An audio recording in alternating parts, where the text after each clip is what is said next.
দোস্ত, কিয়ামতের আগে জুলুমের সংখ্যা বেশি বেড়ে যাবে, হত্যা, রাহাজানি, খুন খারাপি বেড়ে যাবে।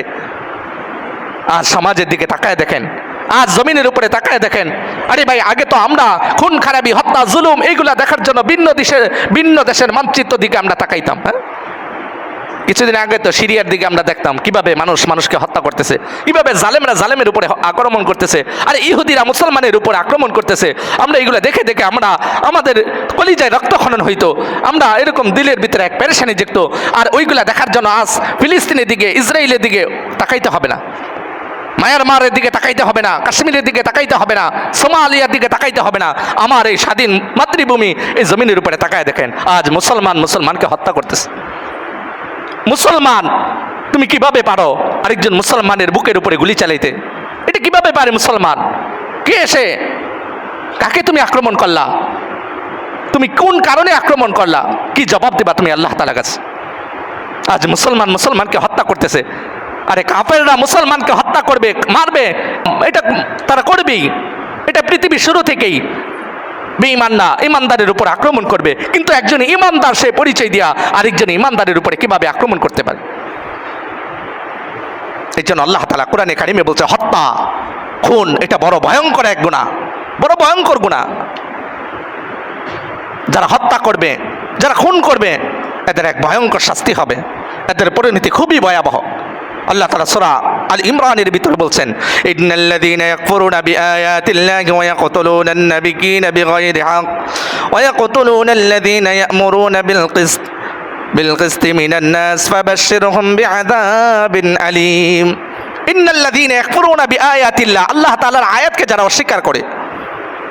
অল্প সময় শুধু এতটুকু কথা আমরা শুনি, যেহেতু আজকে আমাদের দেশে জমিনের উপরে একে অপরের উপরে যে যেভাবে পারে জুলুম করার চেষ্টা করতেছে। দুনিয়া সামান্য ক্ষমতার জন্য, দুনিয়া সামান্য পদের জন্য আমি এক মুসলমান আরেক মুসলমানের উপরে কিভাবে আঘাত করতেছি।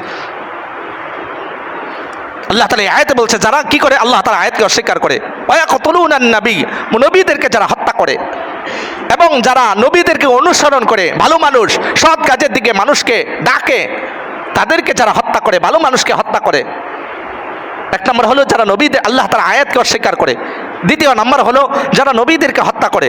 তৃতীয় নম্বর হলো যারা কি সৎ মানুষ, ভালো মানুষকে হত্যা করে, ভালো মানুষকে কতল করে। আল্লাহ তাআলা বলে, হে নবী, আপনি এদেরকে শোনায় দেন, ফাবাশশিরহুম বিআযাবিন আলীম, এদেরকে যন্ত্রণাদায়ক আযাবের এক সুসংবাদ শোনায় দেন। যন্ত্রণাদায়ক আযাবের এক সুসংবাদ, যন্ত্রণাদায়ক আযাব। আর আল্লাহ তাআলা যন্ত্রণাদায়ক আযাব কেমন হবে এটা আল্লাহ তাআলা বর্ণনা করছেন। এদেরকে যন্ত্রণাদায়ক আযাবের সুসংবাদ শোনায় দেন। উলাইকাল্লাযীনা হাবিতাত আ'মালুহুম ফিদ দুনিয়া ওয়াল আখিরাহ ওয়া মা লাহুম মিন নাসিরিন। আল্লাহ তাআলা বলে, এদেরকে শোনায় দেন, এদের দুনিয়া আখিরাতে সমস্ত আমল বরবাদ হয়ে যাবে। এদের আমল আল্লাহ তাআলার কাছে কোনো গ্রহণযোগ্য হবে না। যারা মানুষের উপরে জুলুম করে, মানুষকে বিনা অন্যায় অপরাধে তারা হত্যা করে, এদের কোনো আমল দুনিয়াতেও আখিরাতে কোনো কাজে আসবে না। ওয়া মা লাহুম মিন নাসিরিন, আর এদের সাহায্যকারী না দুনিয়াতে কেউ থাকবে না মৃত্যুর পরে থাকবে। হাসরের ময়দানে এদের কোনো সাহায্যকারী থাকবে না, এদের আমলও বরবাদ, আর এদের কোনো সুপারিশকারী সাহায্যকারী থাকবে না। বুখারী শরীফের ভিতরে হাদিস আছে, কোনো মুসলমান যদি একজন কাফেরকে চুক্তিবদ্ধ একজন কাফেরকে, চুক্তিবদ্ধ কাফের বলতে এই দেশে বসবাস করে, চুক্তিবদ্ধ করে, মানে মুসলমানের যে রীতিনীতি এইগুলা সে মেনে চলবে, এমন একজন কাফের, চুক্তিবদ্ধ কাফেরকে কোনো মুসলমান ঈমানওয়ালা যদি বিনা অন্যায় হত্যা করে, আল্লাহ তাআলা বলেন, আল্লাহ রাসূল সাল্লাল্লাহু আলাইহি ওয়াসাল্লাম বলে, ওই ব্যক্তি জান্নাতের ঘ্রাণও পাবে না। নাউযুবিল্লাহ। ওই ব্যক্তি কি করবে না? জান্নাতের ঘ্রাণও পাবে না। যে জান্নাতের ঘ্রাণ 40 বছর দূর থেকে, 40 বছর রাস্তার দূর থেকে যে জান্নাতের ঘ্রাণ পাওয়া যায়, ওই জান্নাতের ঘ্রাণ ওই ব্যক্তি পাবে না যে ব্যক্তি বিনা অন্যায় একজন চুক্তিবদ্ধ কাফেরকে হত্যা করলো, কতল করলো। একজন কাফের সম্পর্কে আল্লাহ রাসূল সাল্লাল্লাহু আলাইহি ওয়াসাল্লাম বলছে। আর মুসলমান, যদি মুসলমানকে হত্যা করা হয়, এর কথা আল্লাহ তাআলা বলছেন সূরা নিসা 93 নম্বর আয়াতের ভিতরে আল্লাহ তাআলা বলেন, ওয়া মান ইয়াকতুল মুমিনান মুতাআম্মিদান ফাজাযাউহু জাহান্নামু খালিদান ফিহা ওয়া মান ইয়াকতুল মুমিনান মুতাআম্মিদান ফাজাযাউহু জাহান্নামু খালিদান ফিহা ওয়া গাদিবাল্লাহু আলাইহি ওয়া লা'নাহু ওয়া আ'আদ্দা লাহু আযাবান আযীমা। ওয়া মান ইয়াকতুল মুমিনান মুতাআম্মিদান ফাজাযাউহু জাহান্নাম, যে ব্যক্তি একজন মুমিনকে ইচ্ছাকৃতভাবে বিনা অন্যায় হত্যা করলো, ওমাই ইয়াকতুল মুমিনান মুতাআম্মিদান ফাজাযাউহু জাহান্নাম, যে ব্যক্তি একজন মুমিনকে ইচ্ছাকৃতভাবে বিনা অন্যায় হত্যা করলো, কতল করলো, মুমিনান ফাজাযাউহু জাহান্নাম, ওই ব্যক্তির শাস্তি কয়টা দেখেন। এক নম্বর আল্লাহ তাআলা বলতেছে ফাজাযাউ জাহান্নাম, ওই ব্যক্তিকে আল্লাহ তাআলা জাহান্নামে প্রবেশ করাবে, ও জাহান্নামী, ও জাহান্নামে যাবে। তারপর বলতেছে খালিদিনা ফিহা, এবং তাকে জাহান্নামে যাবে শুধু তাই না, খালিদিনা ফিহা, সে চিরস্থায়ী জাহান্নামী। কি বলছে? খালিদিনা ফিহা, সে চিরস্থায়ী জাহান্নামী। কেন চিরস্থায়ী শব্দ ব্যবহার করছে?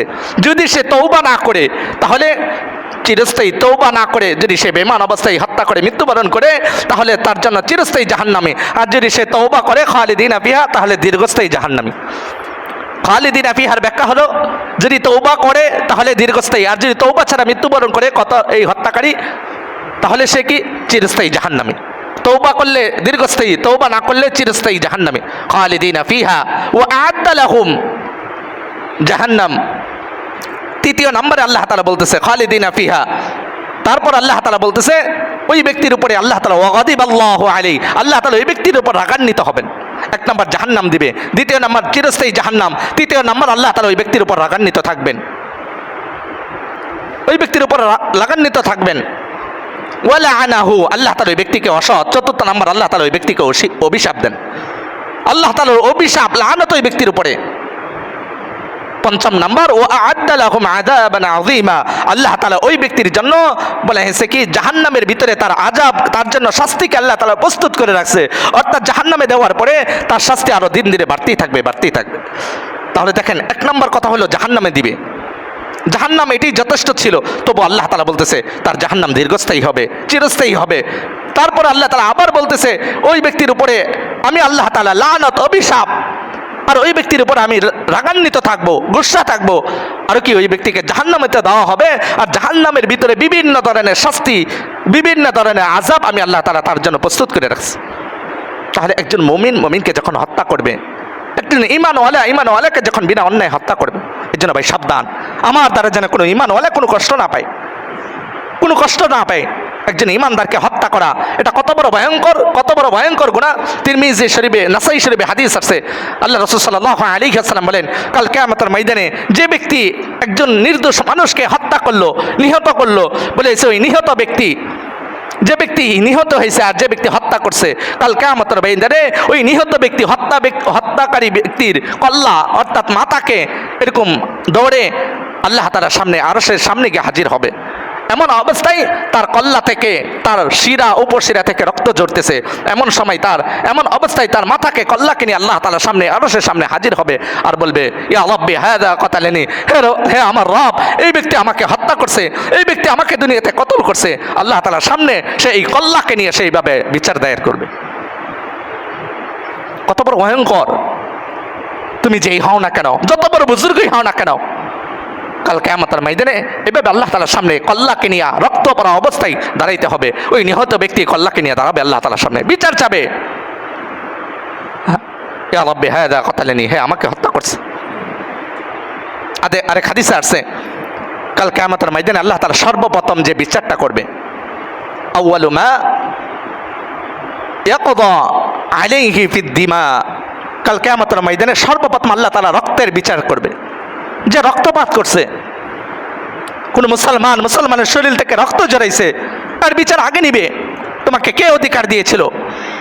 ইসলামী শরীয়তে বিচারের ব্যবস্থা আল্লাহ তাআলা রাখছেন। একজন অপরাধীর বিচার কি হবে?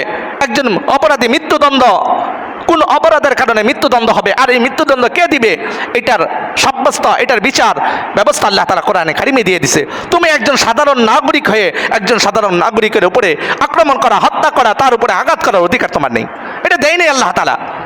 কিন্তু তুমি কিভাবে আরেকজনকে অপরাধের কারণে তুমি কিভাবে বিচার করতে পারো? কাল কিয়ামতের ময়দানে দাঁড়াইতে হবে আল্লাহ তাআলার সামনে।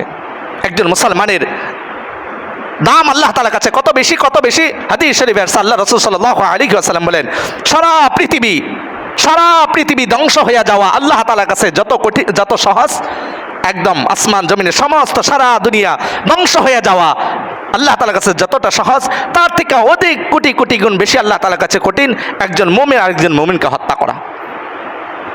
একজন মুমিন আরেকজন মুমিনকে, একজন ঈমানওয়ালা আরেকজন ঈমানওয়ালাকে হত্যা করবে, এটা আল্লাহ তাআলার কাছে এত কঠিন, সারা পৃথিবী ধ্বংস হয়ে যাওয়ার থেকে বেশি কঠিন। কেমন দাম একজন মুমিনের দাম আল্লাহ তাআলার কাছে কেমন বেশি। হযরত আব্দুল্লাহ ইবনে ওমর রাদিয়াল্লাহু তাআলা আনহু কাবা ঘরের সামনে দিয়া যাইতেছে, মক্কা শরীফের সামনে দিয়া, কাবা ঘরের সামনে দিয়া যাইতেছে, আর কাবা ঘরকে ডাক দিয়া বলতেছে, হে কাবা, তোমার কত দাম, তোমার কত সম্মান, মানুষ তোমাকে কত সম্মান করে। বলেন আমাদের কাছে কাবা ঘরের দাম অনেক বেশি না, অনেক সম্মানও না, সম্মানের ঘর না এটা। আব্দুল্লাহ ইবনে ওমর রাদিয়াল্লাহু তাআলা বলতেছে, ও কাবা, তোমার সম্মান কত বেশি, তোমার দাম কত বেশি, মানুষ তোমাকে কত সম্মান করে। ও কাবা, তুমি শুনো, তোমার থেকে কোটি কোটি গুণ বেশি সম্মানিত আল্লাহ তাআলার কাছে একজন মুমিন। একজন মুমিন ব্যক্তির দাম তোমার থেকে কোটি কোটি গুণ বেশি আল্লাহ তাআলার কাছে।